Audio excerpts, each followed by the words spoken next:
Tjena, Assagya här med en ny reaction-video. Denna gång så blir det inte polisvideo, det blir en Expo-video. Finlands most sinister unsolved mystery. Ingen aning om vad det är. Det var en ny video kom upp för någon dag sedan, 3 dagar sedan. Har ingen aning om vad det är, men det är bra kvalle så att säga, för en jättebra kanal det här. Så vi kör igång direkt. Nu ska ljudet och det var bra.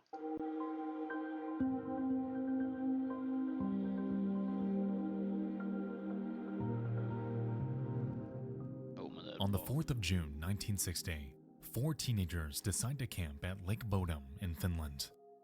While their trip began just fine, all of them would wind up dead, except for one. Grab a snack and kick back, because tonight... Påminner lite om, det vet man, men vad heter de i Ryssland? Dyatlov, när de vandrade, också alla dog. Men det, det stod att det var murder. In storytime. Visste de inte vad de hade hänt med dem. Welcome back, my friends, to Late Nights. Fan, jag har inte lyssnat på den, måste jag göra.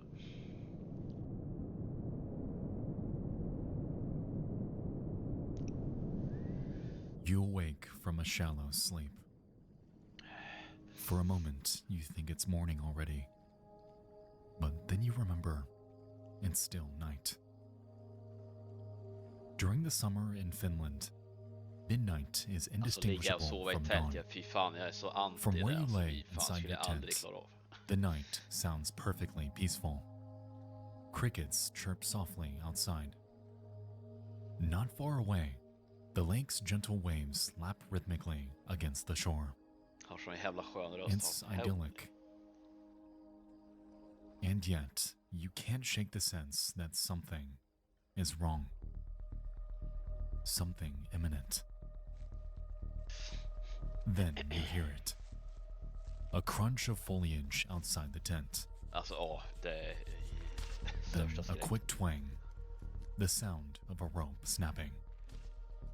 Someone is cutting the cords that hold up your tent. You try to escape.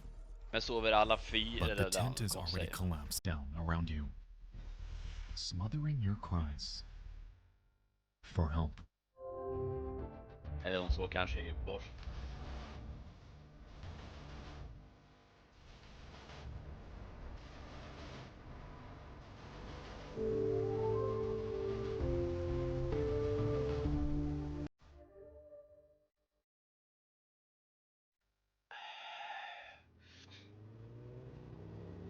June 4th, 1960.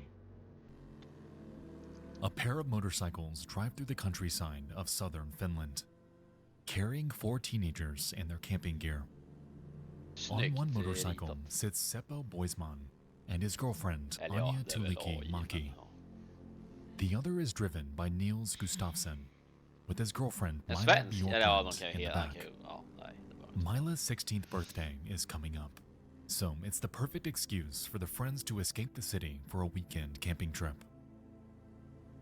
And soon, their destination, Lake Bodom, comes into view. It's about 3 kilometers long and 1 kilometer wide, surrounded by pine and birch trees that make it feel quite remote, in spite of its relatively close proximity to the city of Espoo.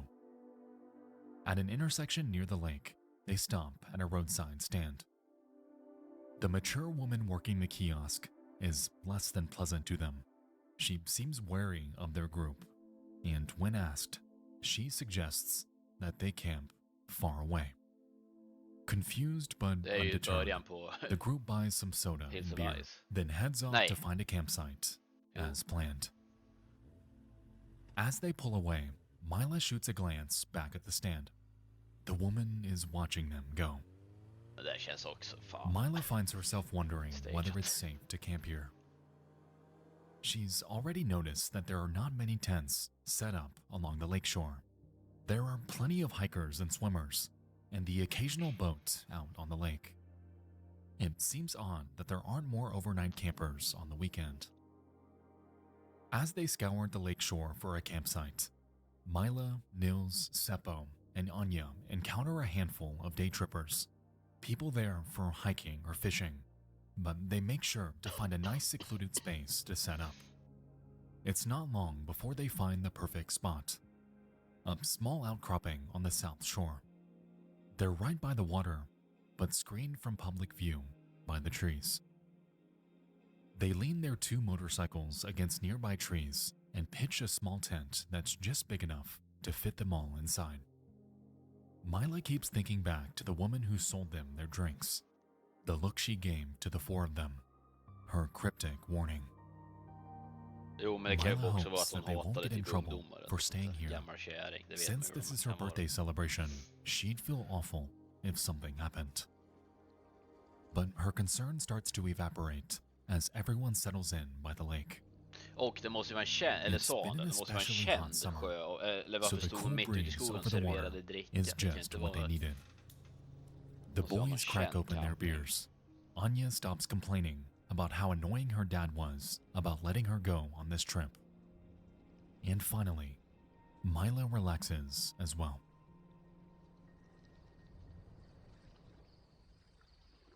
The day comes to an end, but Vad the var det som sun överlevde doesn't förresten? set. Det var det Nils? They may be in southern Finland, but they're still close enough to the Arctic Circle that the sun never fully sets in the summer. It dips low until it's barely touching the horizon and stays Jaha, there. jag trodde Esbo, jag And trodde as det night låg... falls, the sky dims to a sort eller of warm söder. twilight, a phenomenon known as a midnight sun. All in all, it gives everything a beautiful, eerie look. By 2 a.m., both of the boys are drunk, and Anya is sleeping. It gives Mila enough privacy to make a quick entry in her diary, made Jo, possible det by the ligger light of bredvid the midnight Helsingfors. sun. She writes that the boys are still Ja, awake, de kanske that var Seppo skitsamma. is out fishing. She doesn't write for long, and soon she's putting away her diary to try to get some sleep. That entry would be her final words.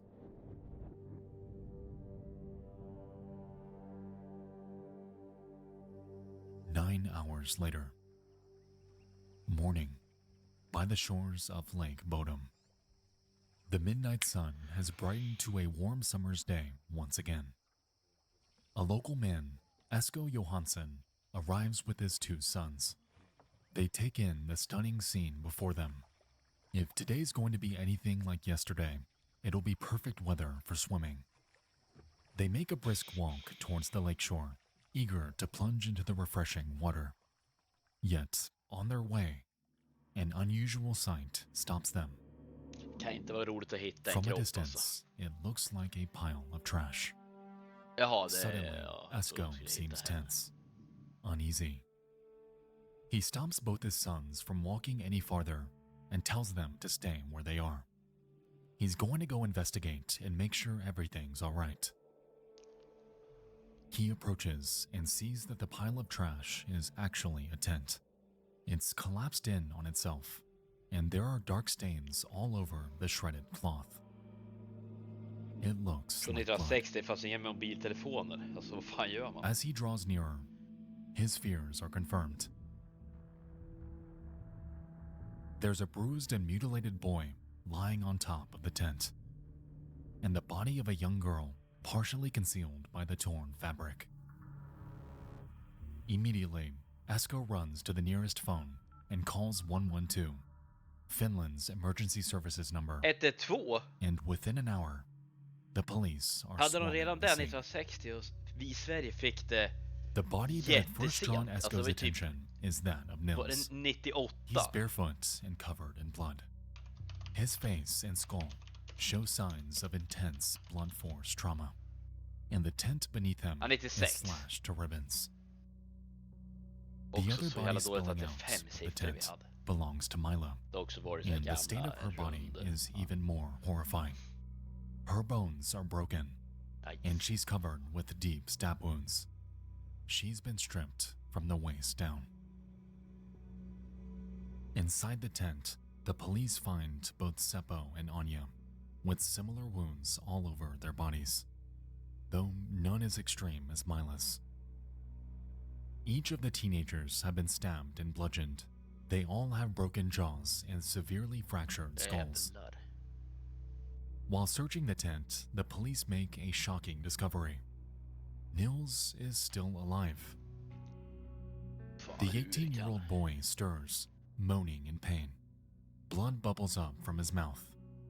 He can't do anything besides Och moan. sen tar han till His severely sjukhuset sen. broken jaw prevents him from speaking, and Fan, vad immediately brutalt. an ambulance whisks him off to the nearest hospital. By this point, bystanders are already starting to crowd around the crime scene, morbidly curious about what all the commotion is about. As the number of bystanders grows, it becomes clear that the police have neglected to set up a perimeter. The crime scene becomes an absolute mess, with countless pieces of forensic evidence trampled or lost. Amidst the commotion, what police are able to piece together is this. There's no obvious murder weapon, though the tent has been slashed, as if by some sort of blade. It seems the attacker struck at them from outside the tent, and the teenagers fought to escape before succumbing to their injuries. Out of everyone, Nils was the only one who managed to get out. The tent itself seems to have been roughly ransacked, its contents scattered around the woods. A few key items are missing, including wallets and watches belonging to the boys, the shoes that Nils had been wearing, and the motorcycle keys. However, even so, the motorcycles have not been stolen, as both are still parked near the campsite. Mila still has her diary on her, but it doesn't provide any substantial clues. It seems she was too busy relaxing by the lake to note if anything was amiss. The only thing of note is that she was still awake at 2 a.m. and that both boys were drunk, though it's unsurprising for a pair of teenagers on a weekend getaway. The police also find the shoes that belonged to Nils about a kilometer from camp. Varför ta med They're half skor? buried in the undergrowth and covered in blood. A couple of bird watchers come forward to police with the description of a potential suspect, a tall, blond man with a square jaw. They claim that they saw him near the campsite in the early hours of the morning. This is corroborated by a 14-year-old boy who was fishing around 6 a.m. Det kan and också, det claims kan to vara have en seen a helt blond oskyldig. man standing beside the shedded tent from afar. Neither the fishermen or the bird watchers, however, were close enough to see the bodies. Locals continue to come forward with their own theories, their own suspects, and soon the police are Och så overwhelmed. hur var DNA på den What they tiden? really need is for Nils, the Känns inte sole något survivor, to help make superutveckling. sense of all of this information. He's recovering from his injuries, Jo men sen, unable to ja talk det to och sen när anyone. man var svinfull but the också. police are Fan, certain that once they have his account opålitlig. of what took place that night, the story will fall into place. But there's only one problem. As he lies in his hospital bed, Nils can't remember a thing. Så han can't remember a thing, vilket är inte så konstigt. Later on, when Nils is finally able, he gives a short statement to the police. He remembers little to nothing of the day before. His only memory of the attack is that of a dark shape which he glimpsed through the holes in their tent. Any other crucial details have been lost in the head trauma he suffered. The police, drowning in clues offered up by locals, want to see if they can jog his memory. After he's discharged from the hospital, they pay him another visit, and with his consent, they hypnotize Nils and ask him again, "Who killed your friends? What did you see?" In his interview, the results are more concrete. Nils describes the attack, fighting to get free of the tent as the intruder batters away from the outside. He says he got free of the canvas, only for the mysterious man to kick him in the jaw, breaking it and knocking him unconscious. Afterwards, he was left for dead. Nils describes the attacker as a man around 20 to 30 years old, about 5'8", with blonde hair combed back and a strong chin. Han kan verkligen pinpointa. This Ja, is 5'8" promising är väl news. en... Nej, det är inte en His noll. description seems to match up with the figure multiple Hur eyewitnesses kan han säga att placed han är near the 5'8"? scene. Och så The hur police pålitlig är hypnotized den the här metoden? 14-year-old who claimed to have seen the blonde man, and again asked for a Det description. kan ju inte hålla. He says the same thing. A blonde man with a square jaw. Using the descriptions given by Nils and the eyewitness, the police are able to create a rough composite sketch of the man they're looking for. Om man ser riktiga sketchen. Eller den kanske inte är. The three deceased teens are buried the following week. The event is photographed by the press, and when these photos are developed afterwards, they reveal something that no one noticed at the time. Among the crowd of heartbroken mourners, there stood an Alltså på unidentified man, begravningen. a blonde man with a strong jawline. Ja, men det är också så här. Ja. The authorities' first Det real borde finnas lead mer on än the en sån. suspect comes from the staff of Helsinki Surgical Hospital, located about 25 kilometers southeast of Lake Bodom. On June 6th, the Monday after the murders, a distressed blonde man is brought into the ward. He's requested urgent assistance, though the doctors don't notice anything physically wrong with him. His shirt is stained red with what he claims is paint. This man, as it turns out, is already known to the Finnish police.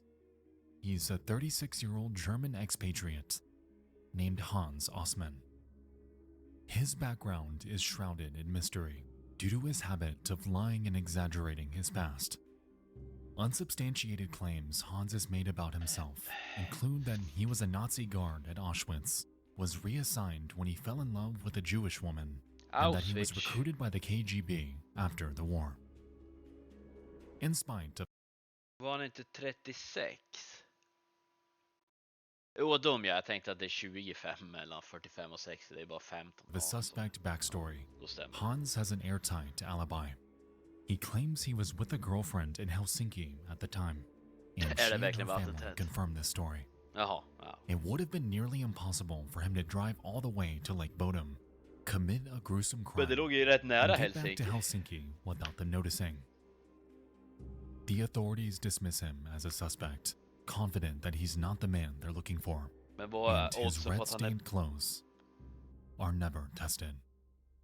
Ja, återigen. Around this time, another suspect comes to their attention. Det är så här. It's a local named Om det är en som är på sjukhus och är severely distress och har rött på tröjan.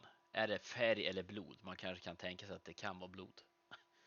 Carl Chillström. Fan, jag hade fel 50 years målarfärg. old, Carl owns Åker the till roadside sjukhus. stand that the four teens visited before heading to the lake. Though often day-to-day operations are handled by his wife and 12-year-old daughter, his wife had directly interacted with the victims on the day before the murder while selling them soft drinks and beer. Carl is the reason there were so few campers by that side of the lake. He's known to be a temperamental alcoholic who treats the shore of Lake Bodom like it's his backyard. He's had numerous run-ins with campers and day trippers over the years, and has been known to throw rocks at people, cut the cords of tents, and even fire warning shots with his shotgun. Också He som, looks vad heter nothing den? like the blonde man in the Wolf police Creek sketch, skräckfilm. but otherwise he fits the perfect profile of someone who would have a violent outburst at noisy teens. On top of that, he lives just a mere 800 meters from the scene of the crime. However, he too has an alibi. Carl's wife claims that he was with her and their two children the entire night the murders took place. Hur starkt alibi And det Carl's är. 12-year-old daughter corroborates this story. Jo, men det...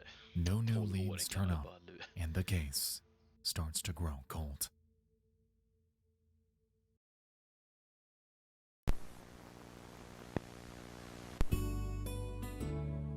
Reklam.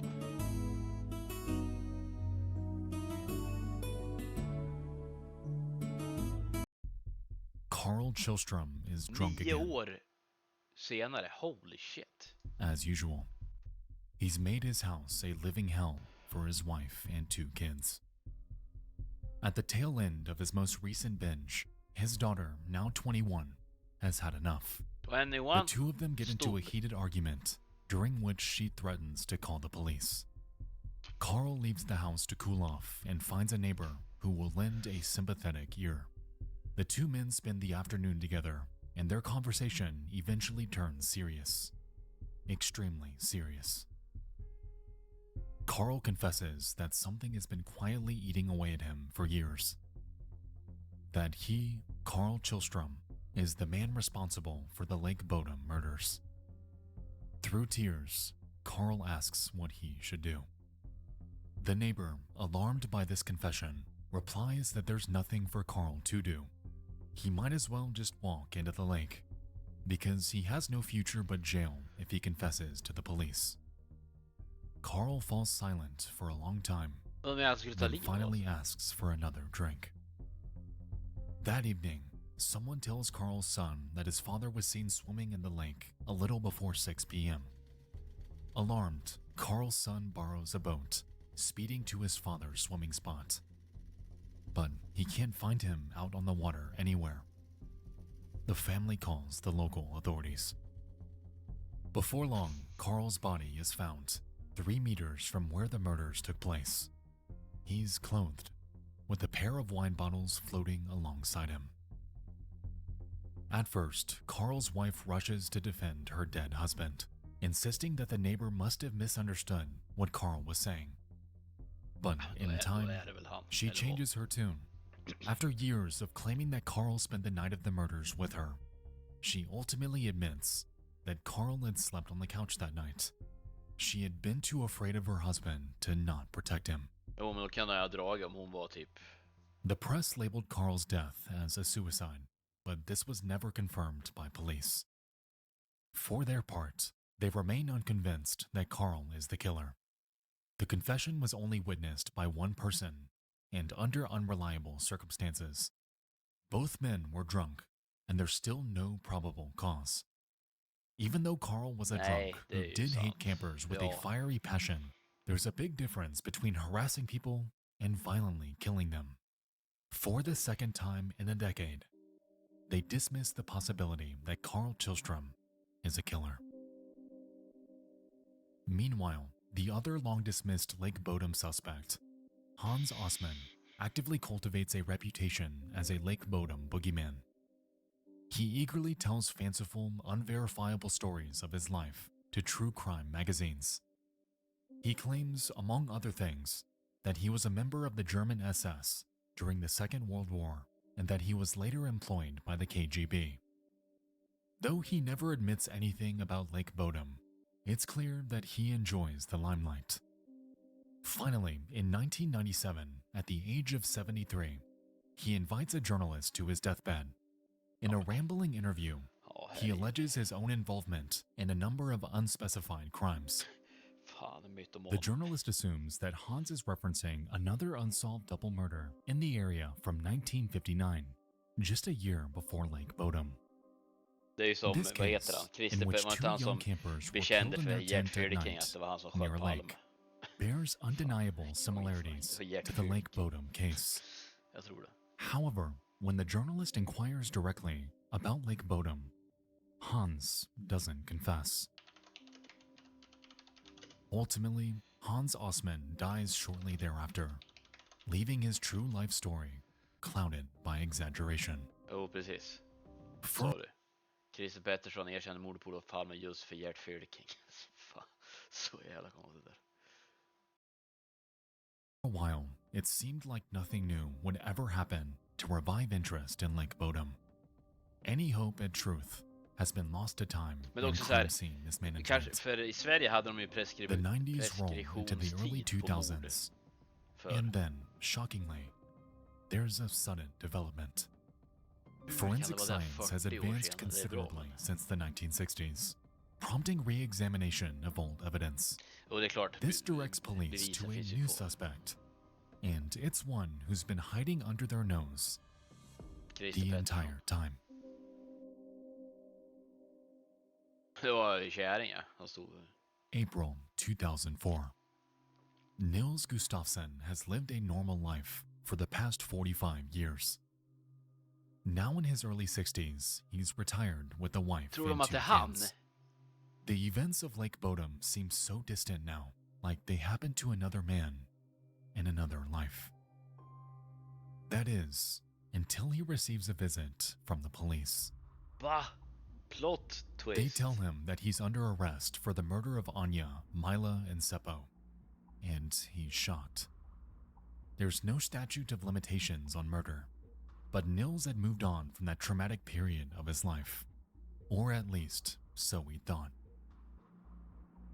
The blunders the police made back in 1960 make it a particularly thorny case to relitigate. But one particular piece of evidence seems to have opened up new possibilities.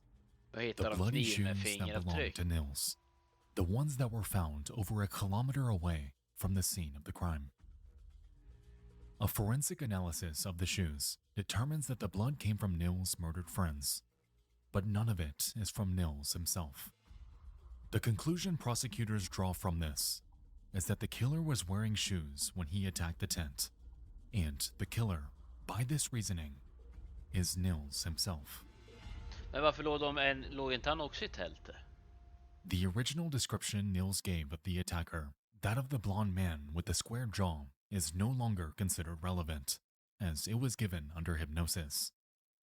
And so, Nils is held in jail for a year, preparing for his defense. While he waits, the case becomes a media sensation. Long dormant speculation about the murders splashes across tabloid headlines. It's now where they have a juicy new angle to explore in this case. The lurid story of a teen who murdered his girlfriend and got away with it for 45 years. August 2005. The trial begins. The prosecution paints a damning story of what happened almost a half-century ago. They theorize that June 4th was a tense day by the lake. Nils had gotten drunk and became aggressive, fighting with his girlfriend Mila. It got so bad that he was exiled by the others from their shared tent. After midnight, Seppo attempted to calm him down. This was unsuccessful, sparking a fight between the two boys. Seppo had won this fight, explaining the blunt force trauma that Nils suffered to his jaw and skull. Seppo then returned to their tent, leaving the defeated Nils behind. Sometime after 4 a.m., when he was sure the others were asleep, Nils returned to the tent with a knife and a rock. He viciously stabbed and bludgeoned his friends to death, then made it look like a burglary. He took the keys for the motorcycles, Seppo's leather jacket, their wallets and watches, and got rid of them somewhere nearby, likely the lake. This explains why the motorcycle keys were missing, but the murderer did not use either vehicle for a quick getaway. Once he staged the scene, Nils got rid of his shoes and returned to the scene of the crime, where he laid down beside his dead girlfriend and waited for their bodies to be discovered. Jag fattar inte Waited for their varför. scene of the crime. Once he staged the scene, Nils got rid of his shoes and returned to the scene of the crime, where he laid down beside his dead girlfriend and waited for their bodies to be discovered. Varför tog han av sig skorna för? The injuries Nils had received earlier that evening at the hands of Seppo helped make it seem as if the killer För han had hade väl attacked him as bruten well. käke och det. The prosecution's case hangs on two key pieces Bruten käke, det är ju om man fick det i fighten eller i den här fighten. Det måste of göra så evidence. jävla ont. The shoes, which were likely worn by the murderer, and the state of the tent, which had been slashed to ribbons. Nils, who had been found lying on top of the tent, had only received wounds to his head. The prosecutor claims that he would have been severely cut as well if he had been inside alongside them. The other pieces of evidence Ja, are det är sant circumstantial. också. The state of the bodies implies things about the killer that the prosecution say can only be explained by their story. Of the three bodies, Mila's was left in the worst state. She was stabbed many times, even after she died, and Vad her är lower flickvännen? body was stripped naked. This, the prosecution says, shows us that Nils was furious at his girlfriend in particular. A random burglar would not target one of the two girls so brutally. Nej, det är också sant. Neil's lawyer does not account for the blood on the shoes, nor does she account for the awful state of Mila's body. But she does provide a stirring rebuttal to the allegation that her client is some sort of mastermind at staging a crime scene. If the prosecution is to be believed, then that means Nils committed a crime of passion out of blind rage, then arranged the scene meticulously to hide his horrible deeds. She implies that someone who has just murdered 3 people on violent impulse does not lie down and pretend to be unconscious beside his victims. Men han kanske inte Besides, there's a factor that the prosecution Han kanske inte låtsades, han kanske bara, eller ja, på samma plats, men han kanske var så jävla trött och full och has completely overlooked the severity of the injuries Nils received that same night. When he was picked up by police, Nils had a broken jaw and skull fractures. He was unable to speak due to his severe head injuries. Pictures of him at the hospital following the attack show his entire jaw bandaged and braced, and one of his eyes swollen shut. The prosecution story alleges that these injuries came from a fight with Seppo sometime after 2 a.m. while Mila was writing her diary entry and Anya was probably already asleep. This means that Seppo hurt his friend badly enough that Nils couldn't even talk the following morning. Would a young man with head injuries this severe be able to overpower 3 people even if he surprised them? Would he have been able to walk half a mile away from the campsite to dispose of his incriminating shoes before returning and pretending to be unconscious? Head wounds are temperamental things. They can Speciellt att man tänker på att göra det. Nu måste jag gå och lämna skorna och sen gå tillbaka. impede clear thought, memory, motor functions. The version of Nils Gustafsson that the prosecution is painted is someone who was both severely injured and preternatural. För det var väl allas blod på skorna, för annars tänkte jag om han tog av sig skorna när de slogs innan. Men sa han inte till att det var att allas blod förutom hans på skorna. Controlled in his revenge. This picture of Nils, his attorney argues, does not square with the facts. Besides, there's always the fact that teenage Nils' hair was decidedly more brown than blonde. Nils, for his part, maintains that his own memory of the night in question is spotty, thanks to his head injuries. In the end, the jury finds Nils not guilty. He's released from custody and is allowed to return to his quiet life with his family. But even still, he's not done with his life in the spotlight. The last year has been a harrowing relitigation of the most traumatic event of his life. And so, Nils sues the Finnish government for unjustified imprisonment. The case is settled, and Nils walks away with the payment of nearly 45,000 euros. Nils' life eventually goes back to normal, and his innocence is never questioned again. So, who's responsible for the Lake Bodom murders? Was it Hans Osman, the unreliable attention seeker, who loved to imply that he knew more than he let on, even making many suspicious statements on his deathbed? Was it Carl Kjellström, who was often violent towards campers at the lake he considered his property? Was it Nils Gustafsson, who committed a crime of passion that could never be proven in court? Or was it a random person, long since disappeared, somewhere in Finland? Curiously, another suspect came to light in the late 1960s, just a couple months before Carl took his own life. A man named Pentti Soininen, who hanged himself while in prison. For many years, he bragged to fellow inmates that he committed the Lake Bodom murders. He did indeed grow up near Lake Bodom, but otherwise his claims were given little credence by police. Soininen was only 14 or 15 years old at the time of the murders, and it seems unlikely he could have overpowered 4 people, 2 of whom were 18-year-old men. Though guilty of plenty of other crimes, Soininen is considered innocent in the Lake Bodom murders. However, his alleged confession shows a chilling possibility.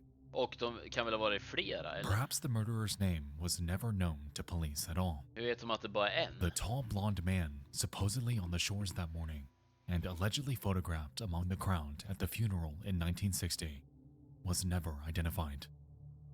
Even if he was just a bystander who looked suspicious to passers-by, the real murderer could be just as anonymous. A nameless face in the crowd that helped trample evidence after the killing. And lest we forget, the murder weapon has, to this day, never been found. Wherever it lies, whether at the bottom of Lake Ligger väl i Bodom, sjön, buried on its shores, skulle jag tippa. or somewhere else entirely, Nej, det even the kanske man midnight sun may never reach it. Men också, det går väl att det går väl att leta i en sjö. Det, har väl, alltså, det går väl att grundsöka ordentligt i en sjö. Nu i varje fall. Kanske inte då. Thank you guys so much for listening to. Fan, intressant. Måste se bara kommentarer. Aldrig hört talas om. Judging from level of incompetence of the police, the murder weapon was probably 5 feet away from the scene and the blonde man lives 200 yards away. That was an insane twist. They let two prime suspects go purely because they had an alibi. Ja, det tyckte jag också var konstigt, och det tror jag nämnde också att frun sa det.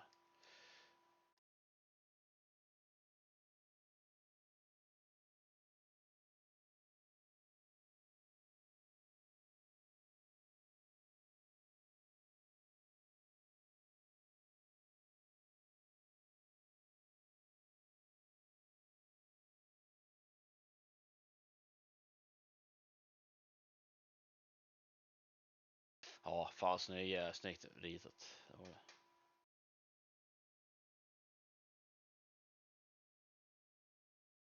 Ja, det tänkte jag nästan på. Att det stod på finska och inte...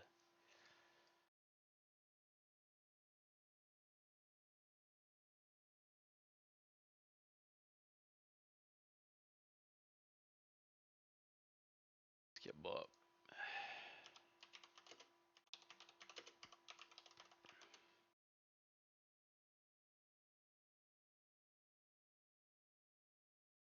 se några bilder.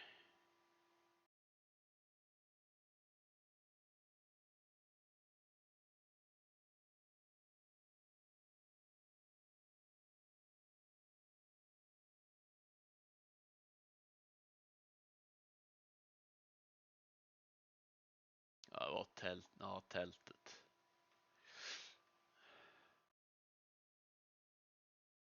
Men ja, nej. Riktigt intressant, som sagt. Han är svinbra kanal tycker jag. Gillar den skarpt. Jag vill inte visa eller Google ifall om det kommer upp något. Ja, när man söker på mord och sånt.